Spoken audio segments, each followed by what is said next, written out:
Bonjour à tous, c'est Pierre.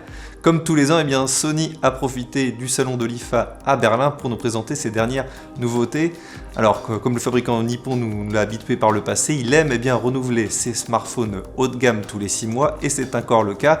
Après le XZ1 à l'IFA en 2017, le XZ2 présenté lors du Mobile World Congress à Barcelone, c'est au tour du Sony Xperia XZ3 d'être dévoilé.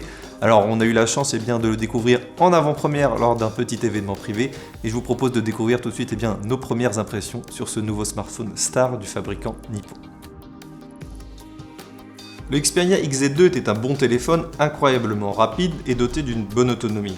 Mais malgré le nouveau design Ambient Flow, ce Xperia XZ2 n'était pas parfait. Il était assez lourd, assez massif, et le lecteur d'empreintes digitales était placé trop loin à l'arrière. Alors avant de commencer, sachez que le nouveau Xperia XZ3 a toujours son lecteur d'empreintes digitales dans une position difficile, mais au moins le smartphone n'est plus aussi massif. Le XZ3 est également plus léger. Sur le papier, il s'agit de 5 grammes, mais on a vraiment l'impression qu'il s'agit de bien plus. N'ayez pas peur de le rayer. À l'avant comme à l'arrière, nous trouvons du verre Gorilla Glass 5. Le châssis est en aluminium de série 7000 et il bénéficie bien sûr de la certification IP68. Le grand changement se situe à l'avant, l'écran a gagné en taille malgré des dimensions identiques. On retrouve désormais un écran de 6 pouces et non plus de 5,7 pouces, et la technologie d'écran est également différente. Sony opte pour un écran OLED qui est d'ailleurs incurvé sur les bordures. Est-il possible que Sony utilise un écran de chez Samsung? On l'ignore. Ce qui est certain en revanche, c'est que l'OLED va permettre d'avoir de belles couleurs et un beau noir. Nous ne savons pas encore si le grand écran ne risque pas d'être un problème pour l'autonomie avec sa définition QHD et non plus Full HD+. Côté specs, nous trouvons encore une fois un Snapdragon 845, 4 Go de RAM et 64 Go de mémoire interne. Il est possible d'utiliser une carte microSD ou une deuxième carte SIM si vous le désirez. Par ailleurs, accrochez-vous bien, Sony a totalement retravaillé son application photo et lui a appris de nouvelles choses. Même ceux qui ne sont pas habitués aux produits de Sony sauront s'y retrouver avec l'application.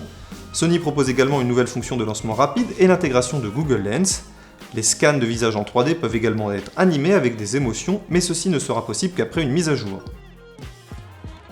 Bien qu'elle ait un nom étrange, la fonctionnalité SightSense est également intéressante. Elle donne l'impression d'être une version japonaise de Edge Sense de HTC ou de Active Edge de Google, mais il s'agit en réalité d'une sorte de variante du panneau Edge de Samsung.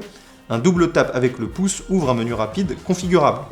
Enfin, selon Sony, le lancement du Xperia XZ3 commencera rapidement après l'IFA. La bonne nouvelle, c'est qu'on retrouve déjà Android 9 Pie au sein du smartphone. Et côté autonomie, reste à savoir ce que le smartphone nous réserve. Plus de batterie, un plus grand écran et une meilleure ergonomie sont les points forts en tout cas de cet appareil.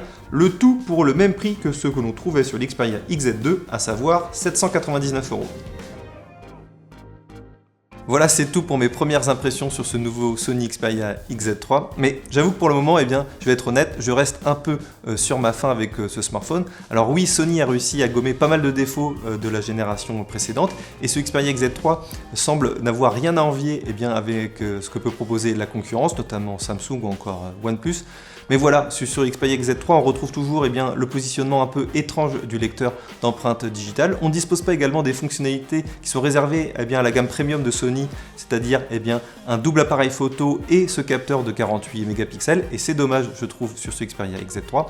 Et enfin, plus globalement, je m'interroge sur la stratégie de Sony à nous sortir des smartphones tous les 6 mois. Premièrement, les nouveautés ne sont pas énormes entre les générations. Et puis deuxièmement, tout simplement, les acheteurs qui achètent le téléphone, quelques mois après, se voient confrontés déjà au successeur, et on a l'impression d'être un peu arnaqué par Sony. Voilà, quoi qu'il en soit, j'ai envie de connaître vos avis dans les commentaires. Dites-moi tout sur ce smartphone, si vous aimez le nouveau design, si vous aimez les améliorations de ce Xperia XZ3. Et puis comme toujours, je vous invite à vous abonner à notre chaîne YouTube, à liker cette vidéo, et de toute façon on va se retrouver pour de nombreuses vidéos durant cette IFA. Allez, tchuss!